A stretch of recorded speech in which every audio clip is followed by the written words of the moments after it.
Okay, here we've got a contingency table, but it illustrates this time a couple of the things you have to watch out for, a couple of little technical details. First thing is, this is a contingency table, or it looks like one, but don't leap to the conclusion that that this is a frequency. This looks like 30 times the person scored while aiming left, but we have to read the words. Yeah, sure enough, it's a footballer, and he is trying to score, and he is aiming either to the left or the right of the goalkeeper, but it only applies to 40 penalties, and these don't add up to 40 because they are percentages. So we cannot do contingency tables with percentages. We have to actually convert that into frequencies. So if I remember these are percentages, and then part A, now this is help you might not get in the exam. This is asking us to actually do the initial thing, which is to say how many actual attempts at goal is this. So this is 30% of what? Well, there were 40 attempts. So therefore this is 30% of 40 and 35% of 40, and I have to work out these percentages as frequencies before I can go any further, and that's what I need to do in part A. So the answer to part A is, to explain what I have to do, is we need to convert from percentages to actual frequencies. And to do that, I'm just doing some percentage calculations. So 30% of 40, okay, I may not even need a calculator for this, 0.3 times 40, surprise, surprise, is 12. So this is 12 attempts. 25% of 40 I definitely don't need a calculator for is 10. 10% of 40 is definitely 4.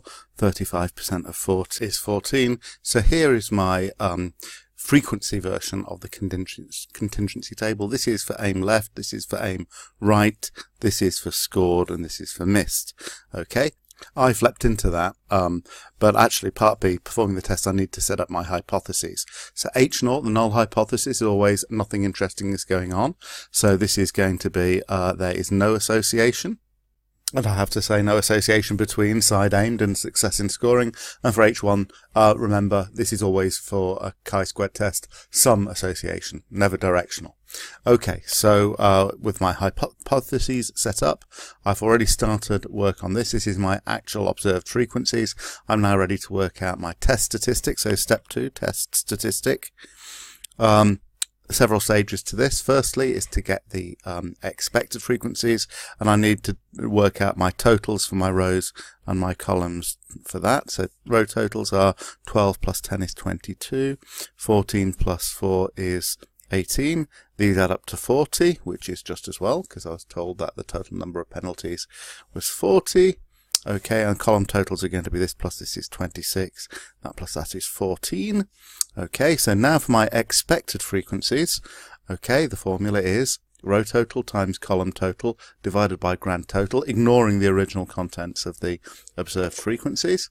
So I'm going to be doing 26 times 22 divided by 40. 26 times 22 equals divided by 40 equals, and that's 14.3. Okay, so I'm going to get 14.3 as my expectation here. Okay, and I can repeat the same process for the other 3 cells. And as a check, I can confirm that the column total, this plus this is still 26, and this plus this is still 18, and so on. So I now have my expected frequencies. Now, for the normal calculation here, we work out the difference between the observed and expected frequencies, but there's an extra stage this time because it's 2 by 2. I'll have to use Yates correction. Now I've given you 2 more versions of the table here so you can break this down. What you'd normally do here, if it wasn't Yates correction, is you'd do the observed 12 minus the expected 14.3, which is minus 2.3. But because we're going to be squaring, we can ignore the sign. And 14 minus 11.7 is also 2.3. And this is no surprise. If you've only got 2 values in a row or a column, then this 14.3, it shows that the observed is less by 2.3 than the expected, and because the total is constant, therefore the other observed one must be 2.3 more than expected. And the same thing works in the column, so you get this value of 2.3 all 4 times. However, Yates's correction says we do not work with these differences. Instead of doing the normal formula, which is observed minus expected squared divided by expected, and all of those added up, for Yates's correction, for 2 by 2, we have to do the difference between the observed and expected, and throw away the minus, and I've done that. I've looked at what we call the modulus of each one, because I haven't put the minus signs on, and then we need to take away 0.5 from each one of those before squaring it, and as normal we divide by the expected.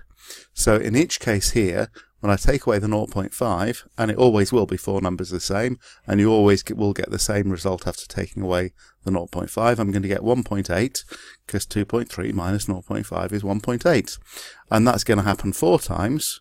But although these numbers are all the same, each one of them, after I squared it, is going to be divided by a different expected frequency. So when I use this formula, I'm going to have 1.8 squared over the first one, 14.3, plus 1.8 squared over 17.7, and so on. So this is the calculation that I need to put into my calculator. So inserting this into the calculator, I get this fraction, which is equivalent to 1.43856. So my test statistic is 1.43856. Okay, probably don't need quite that many significant figures, but they never do any harm. Okay, step 3 is my critical value. So I need a number for my degrees of freedom. So I need to do 1 less than the number of rows times 1 less than the number of columns. So that's 2 minus 1. Take away 2 minus 1, so it's 1 by 1. So in fact there is only 1 degree of freedom. So my degree of freedom value is 1. My significance level that I had to use was 5%. So the p-value that I need to look up is 1 minus 0.05. So I'm using a p-value of 0.95. So I'm ready to go to the table. So remember, we only ever use these right-hand columns. 0.95. Degrees of freedom is 1, so my critical value is 3.841. So my chi-squared critical is what I just said, 3.841. And my comparison, so step 4 is my comparison. Compare my 1.43856 with my 3.841. Well, this is less than that. Okay, this is the value I had to beat. So this is not significant. It hasn't beaten the value it had to beat. So not significant. Therefore, we're going to be accepting H0.